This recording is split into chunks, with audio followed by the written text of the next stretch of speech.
जंगल में चारों तरफ चहल पहल था। सारे पक्षी अपने अपने कामों में व्यस्त थे। एक दिन टोनी चिड़िया अपनी सास से कहती है, माँ जी, आज मुझे ब्यूटी पार्लर जाना है। बहू, ऐसा क्या है ब्यूटी पार्लर में जो हर दूसरे दिन ब्यूटी पार्लर भागती है? घर में बहुत काम है, कहीं नहीं जाएगी तू? माँ जी, मैं आपसे पूछ नहीं रही हूँ, बता रही हूँ आपको। मैं जा रही हूँ और शाम तक वापस आ जाऊंगी। टोनी चिड़िया घर से निकलने ही वाली थी कि तभी टोनी चिड़िया का पति मिट्ठू तोता वहाँ आ जाता है और कहता है, टोनी, मेरे पर्स में 500 रुपए के नोट रखे थे, अब नहीं है, तुमने देखा है क्या? भला मैं क्यों देखने लगी आपका पर्स? अरे, मेरे कहने का मतलब ये है कि मैं कहीं रखकर भूल गया हूँ। कहीं देखा है तो बता दो। नहीं, मैंने नोट नहीं देखी है।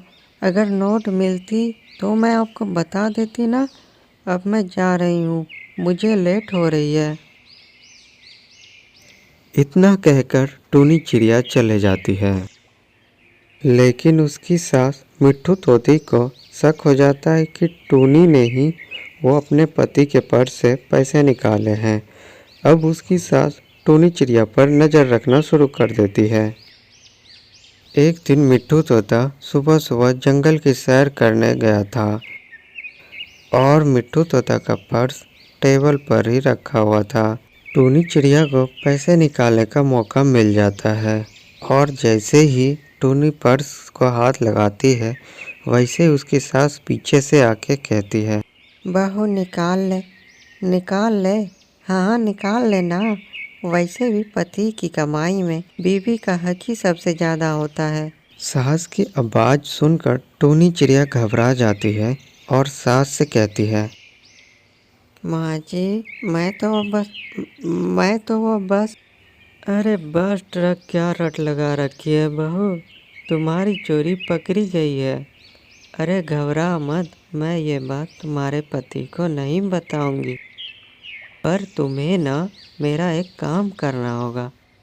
काम? कैसा काम माँ जी? आज से, बल्कि अभी से ही तुम मेरी हर बात मानोगी। टोनी चिड़िया समझ जाती है कि उसकी सास उसे अपनी उंगली पर नचाना चाहती है, लेकिन टोनी के पास भी सास की बात को मानने के अलावा और कोई दूसरा रास्ता भी नहीं था।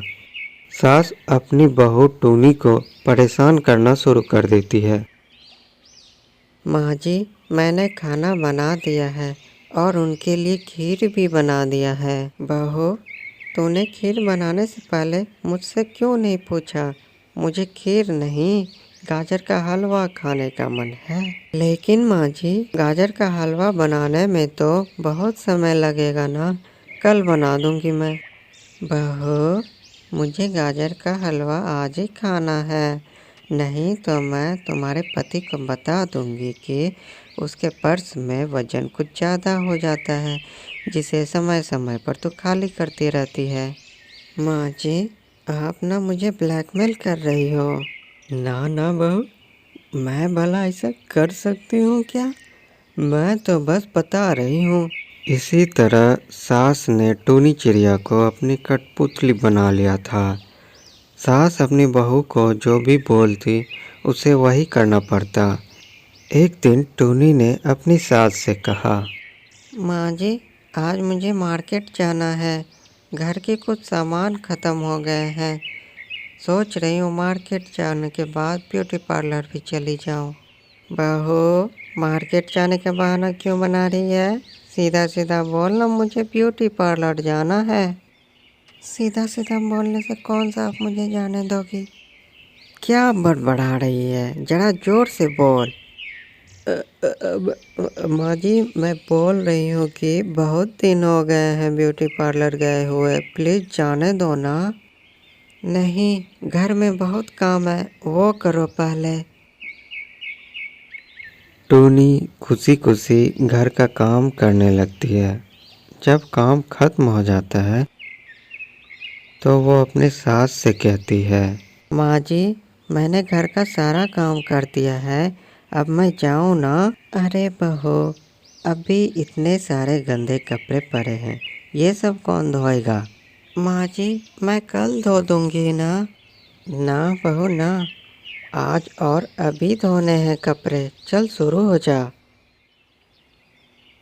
ऐसे ही सास टूनी चिड़िया को एक काम के बाद एक काम देती रहती है और वो ब्यूटी पार्लर नहीं जा पाती।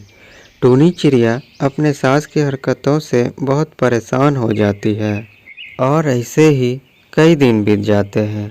एक दिन टूनी चिड़िया किचन में काम कर रही थी, तभी उसकी सास वहाँ आ जाती है। सास बहू से बात कर रही थी कि तभी सास के गले से एक चैन गिर गई। सोने की चैन पर बहू की नज़र जाती है। माँ जी, ये सोने की चैन तो मेरे पति के हैं, ये आपके पास कहाँ से आई? ये तो बहू मुझे गार्डन में मिली थी तो मैंने पहन ली। झूठ मत बोलिए माँ जी, ये मेरे पति ने मेरे सामने अलमारी में रखी थी और तभी से ये गायब है। तो कहना क्या चाहती है बहू? और ऐसे थानेदारनी की तरह मुझसे सवाल क्यों पूछ रही है? माँ जी, मैं ऐसा सवाल इसलिए पूछ रही हूँ कि अगर मैं चोर हूँ तो आप भी कोई दूध की धुली नहीं हो। आपको अपने बेटे की चैन चुराने में शर्म नहीं आई? अरे बहू, तो मेरे गले ही पड़ गई रे।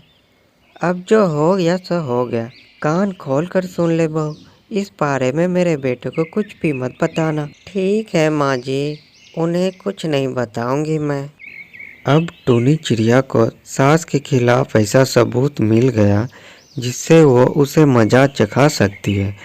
अगली सुबह टूनी चिड़िया तैयार होकर बैठ जाती है। उसे इस तरह तैयार बैठा देखकर उसकी सास कहती है, अरे बहू, आज तो इतनी सुबह सुबह तैयार क्यों हो गई? माँ जी, काफ़ी दिन हो गए हैं मुझे ब्यूटी पार्लर गई हुई। आज मैं ब्यूटी पार्लर जा रही हूँ। और घर का काम कौन करेगा? कहीं नहीं जाएगी तू, चुपचाप घर में रह और घर का काम कर, नहीं तो मैं तुम्हारे पति को सब कुछ बता दूंगी। ना माँ जी ना, ऐसी गलती बिल्कुल भी ना करना, क्योंकि हम दोनों एक ही नाव में सवार हैं और अगर आपने नाव में छेद किया तो आप भी डूब जाएंगे। और अब मैं चलती हूँ अपने पार्लर। अब दोनों में छोटी छोटी बातों पर बहस छिड़ जाती है। एक दिन मिट्ठू तोता अपने काम पर से घर आया। उसकी माँ उसे चाय देते हुए कहती है, बेटा एक नौकरानी रख लेना, बुढ़ापे में अब मुझसे काम नहीं होता। क्यों माँ, तुम्हारी बहू क्या करती है? बेटा, वो हफ्ते में 4 दिन पार्लर जाती है और बाकी दिन मेरा दिमाग खराब कर देती है। इतने ही देर में उसकी बहू टूनी वहाँ आ जाती है। माँ जी, आप मेरे बारे में जहर उगलना नहीं छोड़ोगी। जैसे ही मैं यहाँ वहाँ होती हूँ, आप इनसे मेरी चुगली करने लगती हैं। टूनी, कैसी बात कर रही हो? माँ ने तुम्हारी कोई चुगली नहीं की है, वो तो बस नौकरानी लगाने की बात कर रही है। देख लो बेटा, तेरी बीवी के नज़रों में ये इज्जत है मेरी, बिना कुछ सोचे समझे कुछ भी बोल देती है। इसके मायके वालों ने इसे चोरी के अलावा कुछ नहीं सिखाया है। माँ जी, आपको भी चोरी के अलावा कुछ नहीं आता। अरे चुप हो जाओ यार तुम दोनों, ये क्या चोरी चोरी लगा रखा है? मैं आपको सच बोल रही हूँ, आपकी जो सोने की चैन चोरी हुई थी ना, वो किसी और ने नहीं बल्कि आपकी माँ ने चुराई थी। हाँ हाँ, जब सब कुछ बता रही है तो ये भी बता दे कि मेरे बेटे की पर्स से तू ही पैसे चुराती है। मैं आप दोनों को चुप होने के लिए बोल रहा हूँ और आप दोनों चुप होने के बदले एक दूसरे का पोल खोल रही हो। फिर मिट्ठू तोता वहाँ से चला जाता है। थोड़ी देर के बाद बहू और माँ उसके पास जाती है और कहती है, बेटा, हम दोनों ने चोरी की पर तुमने हम दोनों को कुछ नहीं कहा। माँ, वो इसलिए क्योंकि मुझे पता था कि मेरी चैन आपके पास है और मेरे पैसे मेरी पत्नी निकालती है। आपको कैसे पता चला और आपने हमसे कुछ कहा क्यों नहीं? मैंने माँ को चैन पहने देखा था और तुम्हें पैसे निकालते भी देखा है, और मैंने इसलिए कुछ नहीं कहा क्योंकि मेरा सब कुछ आपका ही तो है। अब सास और बहू एक दूसरे को देखती है और दोनों अपने बेवकूफ़ी पर हंसने लगते हैं।